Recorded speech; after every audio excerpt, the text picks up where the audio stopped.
अस्सलाम वालेकुम जी, कैसे हैं सारे लोग? ठीक है। अच्छा, ये आपका जो चैप्टर नंबर 17 है उसका लास्ट टॉपिक है और ये सारा नहीं है, सिर्फ उसमें ये जो सामने लिखा हुआ है ये शामिल होगा और ये रीड करने के लिए आमतौर पे क्वेश्चन है। देन आप समझ लें कि ये शॉर्ट क्वेश्चंस होंगे बेसिकली, तो उसमें से कुछ बातें इसको डिस्कस कर लेते हैं, वरना आप सारा पढ़ेंगे खुद से। अच्छा, लेक्चर नंबर हमारा 7 है और उसमें टॉपिक का नाम है बिहेवियर्स। अच्छा, बिहेवियर्स क्या चीजें हैं भला? जो हम अपने माहौल में रियलाइज करके रिस्पॉन्स करते हैं, हमारे माहौल में होने वाली चेंजेस को जो हम रिस्पॉन्स करते हैं वो एक्चुअली रिस्पॉन्स हमारा क्या होगा? बिहेवियर होगा। तो कलेक्शन ऑफ रिस्पॉन्सेज है that are predetermined by the inheritance, मतलब इसका ताल्लुक हमारी विरासत से। सही है ना? हमें भूख लगती है ना, ये हमारा बिहेवियर है। हम रोते हैं, ये हमारा बिहेवियर। हम सीखते नहीं है, ये हमारा। एक बच्चा पैदा होते साथ भूख की वजह से रोता है, ये उसका बेसिकली क्या है? बिहेवियर। अच्छा, जो बिहेवियर है उसकी जनरल आप कुछ क्लासिफिकेशन करें ना, तो वैसे तो आप ये समझ लें बिहेवियर्स क्या है। सिर्फ बोलना बिहेवियर नहीं है, एक्सप्रेशन देना बिहेवियर नहीं है। हमारी बॉडी में होने वाले केमिकल रिएक्शंस भी हमारे बिहेवियर का हिस्सा है। हमारी बॉडी की कंपोजिशन भी हमारे बिहेवियर का हिस्सा है। अगर हमारी बॉडी में नर्व मौजूद है या कोई ब्लड वेसल मौजूद है तो ये इनहेरिटेंस है, ये बेसिकली क्या है? हमारे बिहेवियर्स में शामिल होगी। सही है? जिस तरह आपको पता है लेफ्ट सिस्टेमिक आर्च होती है, ये हमारे बिहेवियर का हिस्सा है। वेगस नर्व होती है, बिहेवियर का हिस्सा होगा। अच्छा, ओरिएंटेशन, ओरिएंटेशंस भी बिहेवियर है। ओरिएंटेशन क्या है? This is the position of the body, posture of the body actually. ठीक हो गया? अच्छा, ओरिएंटेशंस अब दो तरह की हो सकती है, या काइनेसिस या टैक्सिस की फॉर्म में। काइनेसिस में क्या होता है? An organism changes the speed of random movements actually. अच्छा, इसमें क्या है भला? खुदा ना खास्ता किसी जगह पर बॉम्ब ब्लास्ट हो ना, तो सबसे पहले वहां पर जो लोग हैं आवाज सुनते साथ भागते हैं। उनको ये नहीं पता होता कि उन्होंने कहां भागना है ना, उस टाइम उनमें सोचने समझने की ये सलाहियत है। तो देखिए, एक रैंडम मूवमेंट भागना जिसमें स्पीड इन्वॉल्व है और डायरेक्शन नहीं इन्वॉल्व, ये ओरिएंटेशन की काइनेसिस टाइप बन जाती है। ठीक हो गया?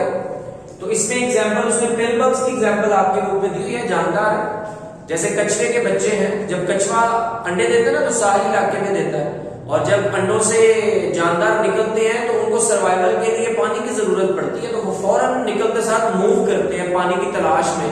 उनको नहीं पता पानी किस साइड पे मौजूद है, तो वो सर्वाइवल के लिए मूव करना क्या है? ओरिएंटेशन में काइनेसिस है। Taxis, taxis is a directional movement. जिस तरह आपने पीछे टेक्टिक मूवमेंट्स भी पढ़ी हुई है, तो प्लांट्स की जितनी भी मूवमेंट्स है डायरेक्शनल है, वो टैक्सिस में आती है। पॉजिटिव हो सकती है, नेगेटिव स्टिमुलस की तरफ या स्टिमुलस से दूर हो सकती है। अच्छा, ओरिएंटेशन के साथ दूसरी टाइप बनती है रिफ्लेक्सेस की। रिफ्लेक्सेस हमारी बॉडी में होने वाले इनवॉलेंटरी फंक्शंस को बोलते हैं, ऑटोनॉमिक फंक्शंस को बोलते हैं, जिनको सीखने की जरूरत नहीं पड़ती। बुक में काफी सारे नाम लिखे हैं, मैं जनरल लिख रहा हूं। बायोरिदम्स, भूख का लगना, सोना, जागना, कोर्टशिप्स, शादी ब्याह है, मेटिंग, मिलाप, रिप्रोडक्शन के अमल के दौरान या रिप्रोडक्शन के अमल के लिए, गुस्सा आना, अग्रेशन, एल्ट्रुइज्म, हमारे दिल में किसी के लिए अच्छी भावनाएं अगर हो, अच्छी सोच हो, हम उसका भला चाहते हो, तो ये सारी की सारी बेसिकली बिहेवियर्स में आती है। अच्छा, ये पूरा क्वेश्चन लिखा हुआ है, लेकिन इसमें से भी शॉर्ट क्वेश्चंस हैं। इंस्टिंक्ट्स एंड लर्निंग, दो तरह के बिहेवियर्स होते हैं। एक वो जो पैदाइशी हैं, बाय बर्थ हैं, जेनेटिक हैं, हमें सीखने की जरूरत नहीं पड़ती, वो इंस्टिंक्ट्स हैं। ठीक है जी, इनको इनेट बिहेवियर्स भी बोलते हैं। और दूसरे वो है जो हमें अपने माहौल से सीखने की जरूरत पड़ती है, वो फिर कौन से हो जाएंगे? वो लर्निंग बिहेवियर हो जाएंगे। अच्छा, यहां पर इनको ऐसा डिस्कस तो नहीं किया हुआ, जनरल पॉइंट्स इसके बारे में है। सबसे पहले डार्विन ने इंस्टिंक्ट्स को डिफाइन किया था और कहा था कि कॉम्प्लेक्स रिफ्लेक्सेस है, हमारी बॉडी में होने वाले कुछ गैर रैखिक फाल है, made up of unit compatible with the mechanism of inheritance. इसका तयन कौन करेगा? जीन्स करेंगे, विरासत करेगी, एंड दस a product of natural selection. और उन जीन्स का तयन कौन करेगा? बिहेवियर्स का तयन जीन्स का तयन कौन करेगा? वो कुदरत कर रही है। डार्विन आपको पता है नेचुरलिस्ट है, एवोल्यूशनरिस्ट है। उसने एवोल्यूशन का नजरिया दिया था, नेचुरल सिलेक्शन थ्योरी प्रपोज की थी, theory of origin by means of natural selection. तो उसकी बेस पर उसने ये सारा नाम लिया होगा। अच्छा, इथोलॉजिस्ट है जो बिहेवियर्स को स्टडी करते हैं, ओस्कल और लॉरेंस नामी साइंटिस्ट है। इन्होंने भी एक बड़ी अच्छी बात बताई थी जिसे साइन स्टिमुलस बोलते हैं, खास तौर पे शॉर्ट क्वेश्चन होगा। अच्छा देखिए नाम से क्या जाएगा, साइन स्टिमुलस, एक साइन देना, वो स्टिमुलस होगा किसी दूसरे के लिए। जैसे मैं गुस्से में आ जाऊं तो मेरे फेस एक्सप्रेशन दूसरे के लिए गुस्सा है, स्टिमुलस है, तो दूसरा फौरन समझ जाएगा ये गुस्से में है।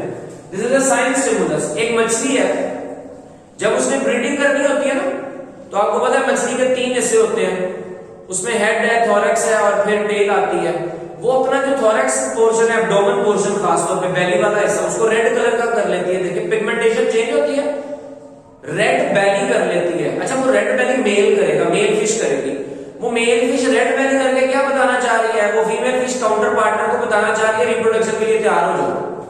अच्छा ये ना शैलो साफ पानी जो होते हैं उनमें अंडे देती है आमतौर पर स्पॉन्ज, तो ये वहां से निकलेगी, किसी पथरीले साफ सुथरे इलाके में जाएगी पानियों के अंदर, जहां पर कोई दूसरा जानदार ज्यादा ना आता जाता हो। वहां जाके फीमेल क्या करेगी, अंडे दे देगी और मेल स्पॉन्ज खारिज कर देगा। तो देखो रिप्रोडक्शन करने के लिए, मेटिंग करने के लिए ब्रीडिंग सीजन के दौरान बेली का रेड करना क्या कहलाता है, साइन स्टिमुलस है।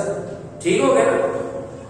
अच्छा इसमें एक ने तो स्टिमुलस दे दिया तो दूसरा देखो उसे पहचान भी तो रहा है ना, लेकिन वो उसी स्पीशी का मेंबर होगा, हमें क्या पता उसने रेड बेली क्यों की हुई है।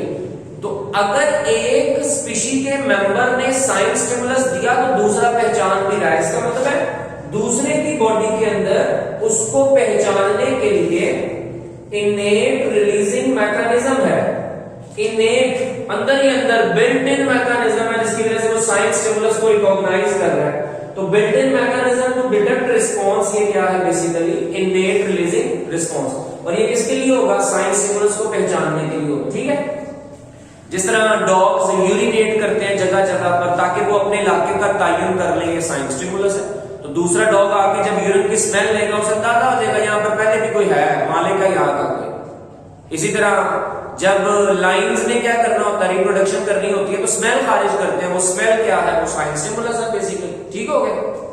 जो जानदार इनेट बिहेवियर वाले हैं, मतलब जिनमें लर्निंग नहीं है, उनकी लाइफ बड़ी छोटी होती है। एक आप समझे वैस्प है जिसका नाम है डिगर वैस्प, ठीक है ना, उसका नाम है डिगर वैस्प। मक्खी सी है, जमीन खोदती है तो डिगर। अच्छा ये क्या करती है, ये ना जमीन खोद के भागती है, कहीं जाती है और कैटरपिलर ढूंढ के लाती है। कैटरपिलर लार्वा होता है तितली का, बटरफ्लाई का, उसे पकड़ के लाती है, मार के अपने बिल में ले आती है और बिल में फिर अंडे दे देती है, देन बाहर निकल के मर जाती है, लाइफ खत्म। इतनी सी लाइफ है उसका। जो अंडा था वो जब लार्वा बनेगा तो लार्वे को बनी बनाई वो कैटरपिलर वाली खुराक मिल गई, उसने खाया पिया, मौज की, अपनी मां के नक्शे कदम पे चलेगा। बाहर निकला, कैटरपिलर ढूंढा, मारा, बिल में लेके आया, अंडे दिए, बाहर निकला, मर गया। शॉर्ट ड्यूरेशन है सर, ठीक है। मच्छर थोड़ी देर जिंदा रहते हैं, मक्खियां थोड़ी देर, वजह लर्निंग बिहेवियर नहीं है। और जिनमें लर्निंग बिहेवियर नहीं है उनमें फिर नर्वस सिस्टम की एवोल्यूशन भी नहीं चाहिए। एवोल्यूशन नर्वस सिस्टम की उनमें होगी जिनमें लर्निंग बिहेवियर मौजूद होगा, सही है ना। तो इस कंटेक्स्ट में ये आपका टॉपिक लिखा हुआ है, आसान है, इसको एक दफा पढ़ ले। टर्म्स थोड़ी सी मुश्किल होंगी, उसके बारे में जो क्वेश्चन हो वो आप पूछ लें। इसकी एक्सरसाइज आपको खुद तैयार करनी है और आप वो मतलब अपनी असाइनमेंट के तौर पर देखें कि इसकी एक्सरसाइज में क्या क्या है, वो आप अच्छे तरीके से उसको तैयार करें। ठीक हो गया, अल्लाह हाफिज़।